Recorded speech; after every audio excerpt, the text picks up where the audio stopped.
A lot of people think that we only work with the most gifted throwers, but I wanted to show you an example of a guy with what I see as a lot of potential. And just mark my words, this guy, if he sticks to the process and executes his plan, this guy is gonna be a dude. Okay, first of all, he's super hypermobile. He's 13 years old.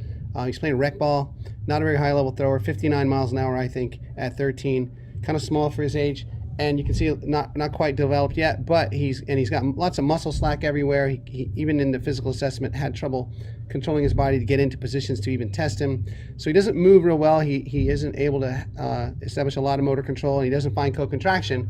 But there's some things that he does that I want to show you that are really good. Now, first of all, he prefers sort of a lower arm slot, a low 3/4 arm slot when he throws from the field. But somehow when he decided to become a pitcher a few months ago and got some training, someone told him that he had to get his elbow up and throw overhand, and he was complaining of anterior shoulder pain, as you might see, because you can see right here, you can see how he's got this elevated distal humerus like crazy, and his body just doesn't want to be there. He can't find optimal length and tension in the rotator cuff to co-contract, and you can see that he's not exactly loading into his lower half very well, but he does a pretty good job of staying online. And then just when you think this kid is not going to be a great thrower, this comes out.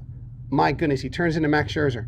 And this is something we work for months and months and months to try to get guys to be able to feel. And this guy here, he rolls to his, he internally rotates his back hip, rolls to his little toe, arm side ahead of glove side, ends up way out here at late launch just naturally.